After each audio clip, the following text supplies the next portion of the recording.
Welcome to this problem walkthrough. In this session, we'll be tackling LeetCode problem number 867, Transpose matrix. This problem focuses on transforming a 2D matrix into its transpose by flipping elements over the main diagonal. Stick around as we break it down step by step and explore the most efficient approach. The problem asks us to compute the transpose of a given 2D integer array called matrix. The transpose of a matrix is essentially what you get when you flip the matrix over its main diagonal. This means that the rows of the original matrix become the columns of the new matrix, and the columns of the original matrix become its rows. For input, we are provided with a 2D array of size mxn, where both m and n can range from 1 to 1000. Each element in the matrix lies within the range of -1 billion to +1 billion. The output is another 2D array, which represents the transpose of the input matrix. The dimensions of the output matrix will be nxm since the rows and columns are swapped. Let's look at an example to understand this better. Consider the given input matrix 1, 2, 3, 4, 5, 6, 7, 8, 9. This matrix has dimensions 3x3. To compute the transpose, we flip it over its main diagonal. For example, the element at position matrix 0, 1, which is 2, moves to position matrix 1, 0. Similarly, the element matrix 2, 0, which is 7, moves to position matrix 0, 2. Following this process for all elements results in the transposed matrix 1, 4, 7, 2, 5, 8, 3, 6, 9. Notice how the rows of the original matrix have now become the columns of the output matrix, and the dimensions remain 3x3. Now let's examine another example. Suppose the input matrix is 1, 2, 3, 4, 5, 6, which has dimensions 2x3. When we calculate the transpose, we swap the rows with the columns. For instance, the element matrix 0, 2, which is 3, moves to position matrix 2, 0, and the element matrix 1, 0, which is 4, moves to position matrix 0, 1. By repeating this process, we get the transposed matrix 1, 4, 2, 5, 3, 6, which now has dimensions 3x2. In contrast, for a single element matrix like 5, the dimensions are 1x1, and since there's only one element, its transpose is the same as the input matrix. To ensure our solution works correctly, we need to consider the constraints and edge cases. The dimensions of the matrix are defined such that the number of rows m equals matrix.length and the number of columns n equals matrix i.length for each row. Both m and n lie between 1 and 1000, and each element of the matrix is within the range of -1 billion to +1 billion. Some important edge cases include matrices with only a single row, such as 1, 2, 3, which should return a single column matrix 1, 2, 3. Similarly, a single column matrix like 1, 2, 3 should return a single row matrix 1, 2, 3. Square matrices with dimensions m equals n will remain square after transposition, while large matrices of maximum size should be handled efficiently to ensure the solution meets performance requirements. To solve the problem of transposing a matrix, we need to flip the matrix over its main diagonal, which essentially swaps rows and columns. Let's explore a few approaches to achieve this. The first approach is the brute force method. Here, we create a new matrix with dimensions that are swapped relative to the input matrix. For example, if the input matrix has dimensions m by n, the new matrix will have dimensions n by m. We then iterate through each element of the input matrix, and for every element at position i, j, we place it at position j, i in the new matrix. This is straightforward and ensures correctness. In terms of complexity, the time complexity is O(m*n), because we need to process every element in the matrix, and the space complexity is also O(m*n), due to the additional memory required for the new matrix. This approach is simple and intuitive, but the downside is the extra space it requires. Another method is the in-place transpose, which is only applicable to square matrices. In this approach, instead of creating a new matrix, we swap elements directly within the original matrix. Specifically, for each element in the upper triangle of the matrix, excluding the diagonal, we swap it with its corresponding element in the lower triangle. This method is space efficient and avoids the need for an additional matrix, but it's limited to square matrices, so it's not a general solution for all cases. The in-place transpose method has a time complexity of n squared, since we only need to iterate through the upper triangle of the matrix, where n is the number of rows or columns in the square matrix. The space complexity is 1, because we don't use any additional memory. Despite its efficiency, the limitation to square matrices makes it unsuitable for rectangular matrices. Now, for a more general solution that works for both square and rectangular matrices, we can use an optimized approach based on the brute force logic. In this method, we create a new matrix, just like in the brute force approach, initializing it with dimensions n by m. We then iterate through the input matrix, and for each element at position I, j, we assign its value to position j, I in the new matrix. Once all elements are processed, the new matrix represents the transposed version of the input. This approach has the same time complexity as the brute force method, which is m*n, and the space complexity is also m*n, due to the additional matrix. The advantage of this method is that it works universally for any matrix shape, making it the most practical choice for general cases. However, it does require additional memory, just like the brute force approach. The optimized approach is ultimately the best choice for this problem because it can handle matrices of any shape, whether square or rectangular, and offers consistent time complexity of m*n. While the in-place method is more space efficient, its restriction to square matrices makes it less versatile. The key insight here is that the transpose operation fundamentally involves swapping rows and columns. This process is straightforward for a new matrix but cannot be done in place for non-square matrices without substantial data restructuring, which would add unnecessary complexity. By directly mapping each element from position I, j, in the input matrix to position j, I, in a new matrix, we ensure correctness and simplicity. When comparing approaches, we see that the brute force and optimized methods are functionally identical, as both involve constructing a new output matrix. However, the optimized method stands out because it is framed as the most logical and general solution. On the other hand, the in-place method, while elegant for square matrices, is not applicable to rectangular matrices, making it less practical for this problem. In conclusion, the optimized approach strikes the best balance between simplicity, correctness, and broad applicability, making it the ideal strategy for transposing a matrix. To solve the problem of transposing a matrix, we aim to flip the matrix over its main diagonal. This means that rows in the original matrix become columns in the transposed matrix, and vice versa. The input is a 2D matrix with m rows and n columns, where each element is located at matrix I, j. The output is a new matrix, transpose, with dimensions swapped to nxm. To achieve this, the value at matrix I, j, in the original matrix is moved to transpose j, I, in the transposed matrix. The first step is to initialize the transposed matrix. We create an empty nxm matrix to hold the swapped values. This ensures there's sufficient space to store the result. Next, we iterate through each element of the original matrix using a nested loop. The outer loop traverses the rows, while the inner loop handles the columns. This systematic traversal ensures all elements are processed and placed correctly in the new matrix. During the traversal, we swap the rows and columns for each element. For an element at position matrix I, j, its value is reassigned to transpose j, I. For example, if the original matrix has a value 5 at matrix 0, 1, it will be stored in transpose 1, 0. This straightforward swapping of indices ensures the correct placement of values in the transposed matrix.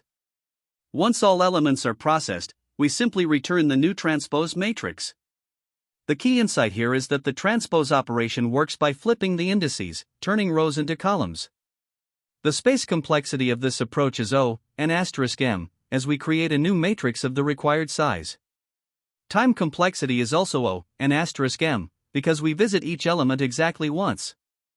This makes the algorithm efficient for matrices of all valid sizes. Additionally, edge cases, such as single row or single column matrices, are naturally handled. For instance, a single row matrix becomes a column, and a single column matrix becomes a row. Square matrices, where the number of rows equals the number of columns, remain square after transposition. Although rows and columns are swapped, the dimensions remain unchanged. For example, a 2x2 matrix will still be 2x2 after transposition. From a data structure perspective, the input matrix is a 2D list that serves as the source of data, while the output matrix, transpose, is a new 2D list that stores the transposed elements. This approach guarantees that the original matrix remains unaltered. The actual code implementation reflects these steps clearly. First, we calculate the dimensions of the input matrix M and N. Then, we initialize the transpose matrix with n rows and m columns using a nested list comprehension. A nested loop is used to iterate through the elements, and each value is reassigned to its transposed position. Finally, the transposed matrix is returned. The simplicity of the code ensures clarity and ease of debugging. Let's walk through an example to see the algorithm in action. Consider the matrix 1, 2, 3, 4, 5, 6. Here, M is 2 and N is 3. The first step is to initialize the transpose matrix with 3 rows and 2 columns, resulting in 0, 0, 0, 0, 0, 0. Now, we process each element of the original matrix. For I equals 0 and j equals 0, the value at matrix 0, 0 is 1. This is placed in transpose 0, 0. Next, for I equals 0 and j equals 1, the value 2 at matrix 0, 1 is placed in transpose 1, 0. Similarly, for I equals 0 and j equals 2, the value 3 is placed in transpose 2, 0.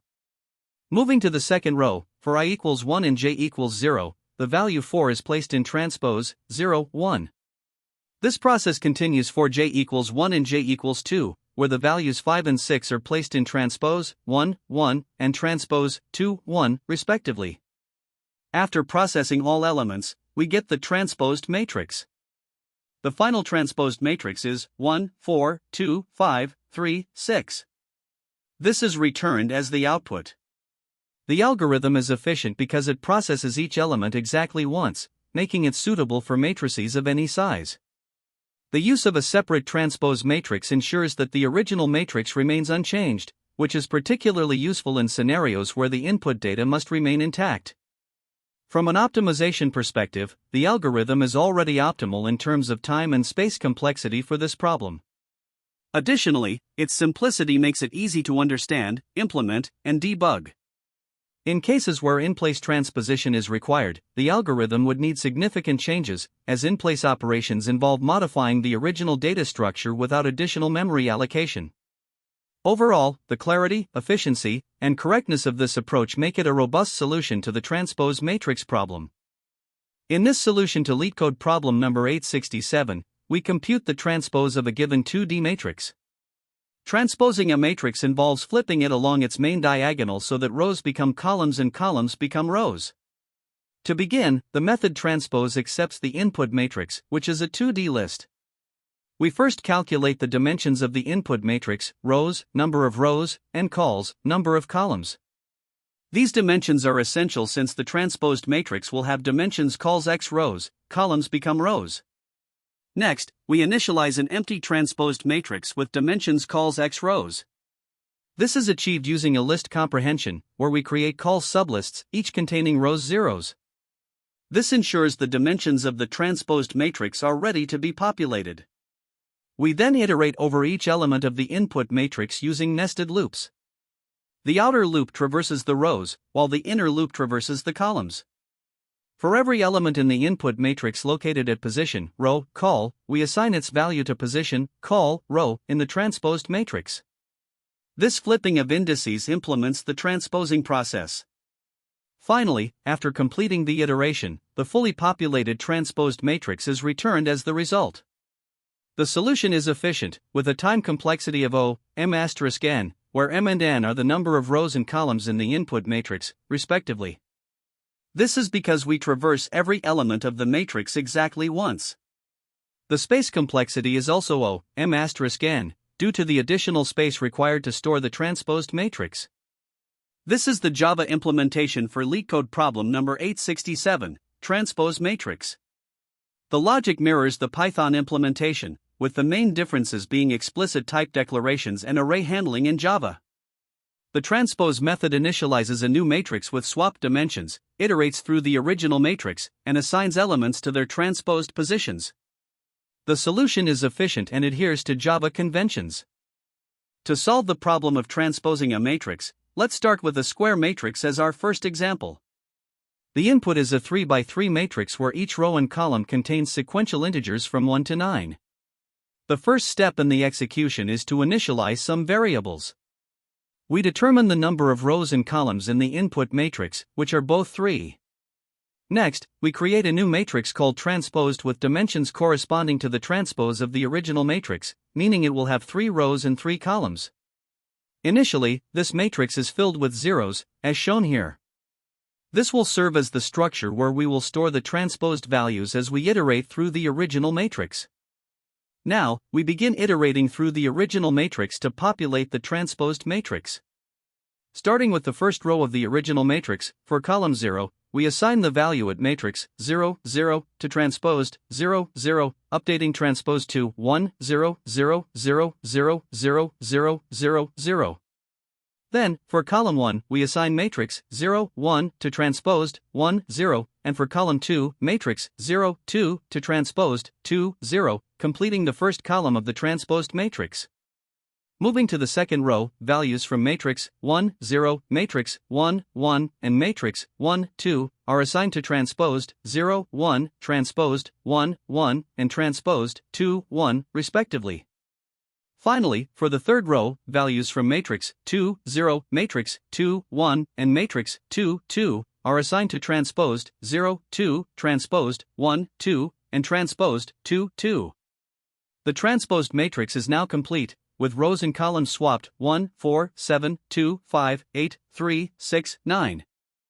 Let's consider a second example where the input matrix is rectangular and has more rows than columns. Here, the original matrix has 3 rows and 2 columns, containing values from 1 to 6. In the initialization step, we calculate the dimensions of the transposed matrix, which will now have 2 rows and 3 columns, since the transpose swaps the rows and columns. We create a new matrix called Transposed with these dimensions and initialize it with zeros. This matrix will hold the transposed values as we process each element of the original matrix. Next, we iterate through the original matrix to populate the transposed matrix. Starting with the first row, for column 0, we assign matrix 0, 0 to transposed 0, 0, and for column 1, matrix 0, 1 to transposed 1, 0. Moving to the second row, we take the value from matrix 1, 0 and assign it to transposed 0, 1 and matrix 1, 1 to transposed 1, 1. Finally, for the third row, matrix 2, 0 is assigned to transposed 0, 2 and matrix 2, 1 is assigned to transposed 1, 2. At the end of this process, the transposed matrix is complete 1, 3, 5, 2, 4, 6, where the rows and columns of the original matrix have been swapped. Now, let's look at a third example where the input matrix is rectangular but has more columns than rows. The input matrix has 1 row and 3 columns, containing the values 1, 2, 3. In the initialization step, we calculate the dimensions of the transposed matrix, which now has 3 rows and 1 column. We then create a new matrix called Transposed with these dimensions and initialize it with zeros. This will be updated as we iterate through the original matrix to transpose its values. We proceed by iterating through the single row of the original matrix. For column 0, we assign matrix 0, 0 to transposed 0, 0, updating the transposed matrix to 1, 0, 0. For column 1, we assign matrix 0, 1 to transposed 1, 0, and for column 2, matrix 0, 2 to transposed 2, 0. At the end of this iteration, the transposed matrix is complete 1, 2, 3, where each column of the original matrix has become a row in the transposed matrix. This concludes the process of transposing a matrix, regardless of its dimensions. To analyze the time complexity of the transpose operation, we start by considering the size of the input matrix, which is defined as rows x calls. The first step in the algorithm is initializing the transposed matrix, where we create a 2D list with dimensions calls x rows. This initialization involves creating call sublists, each containing rows elements, resulting in a time complexity of O rows asterisk calls.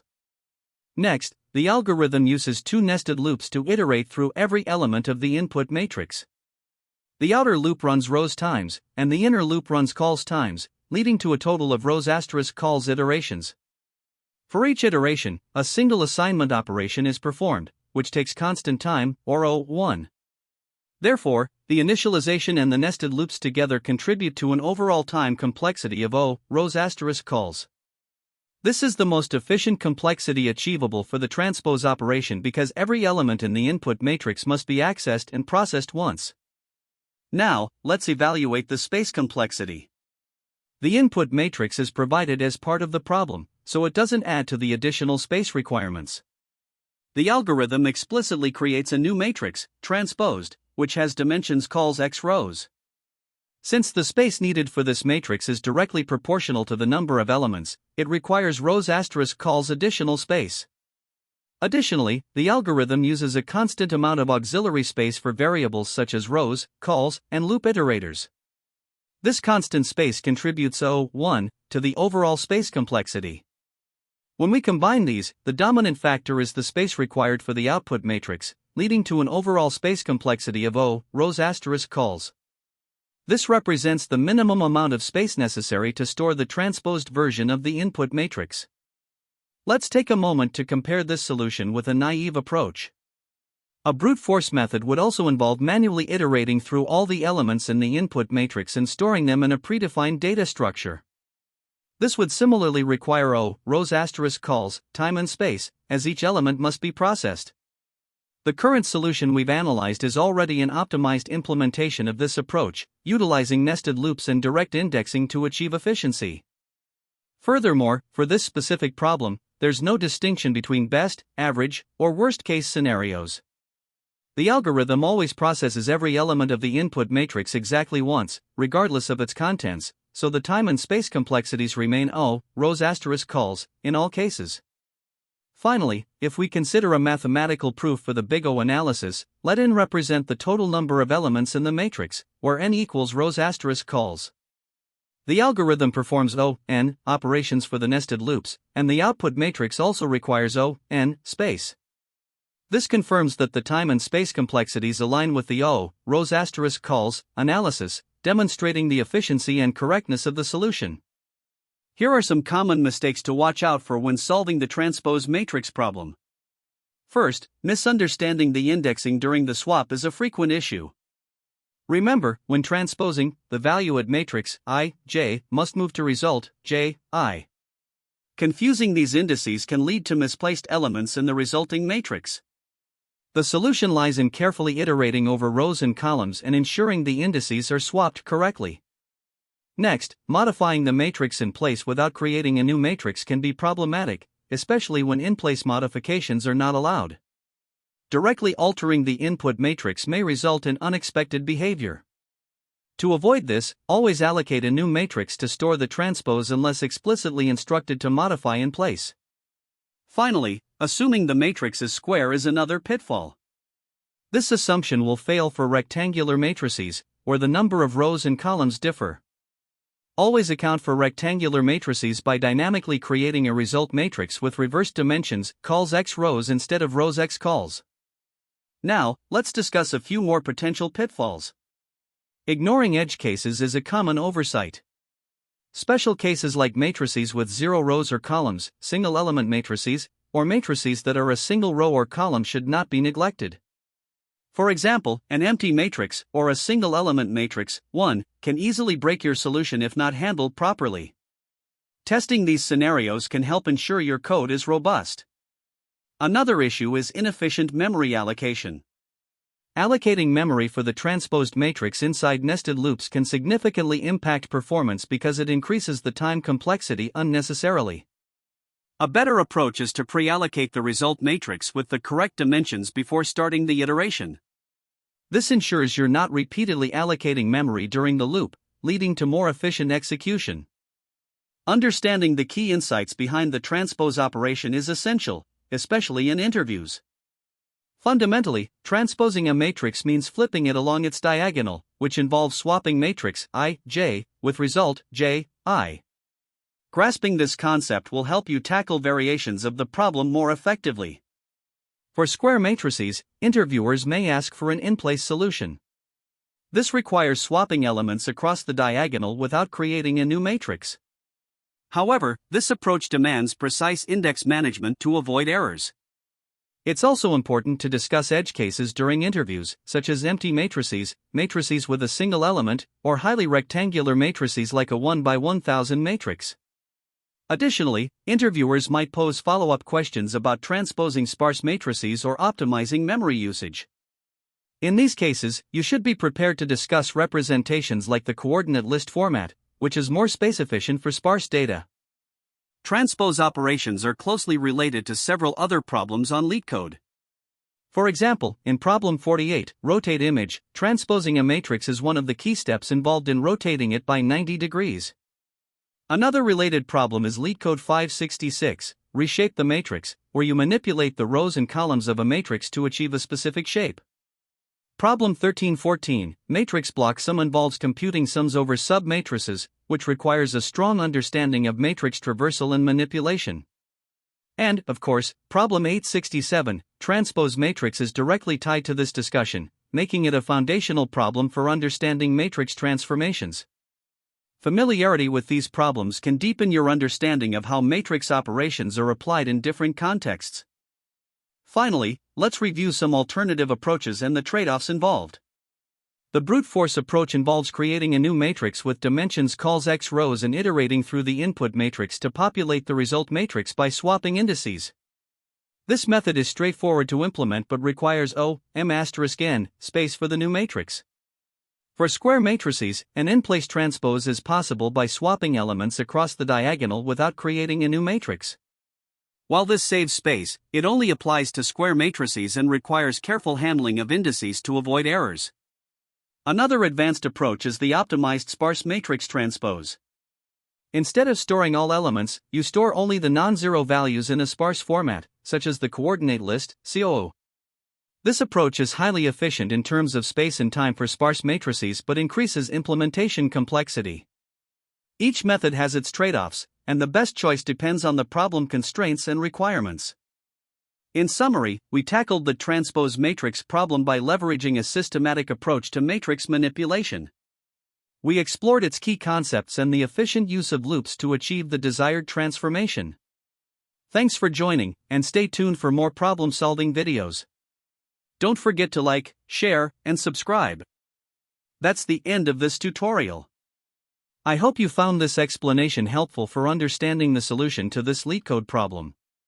If you enjoyed this content, please consider subscribing to the channel for more coding tutorials and solutions. Feel free to leave a like if this video helped you, and don't hesitate to comment with any questions you might have. Thanks for watching, and happy coding!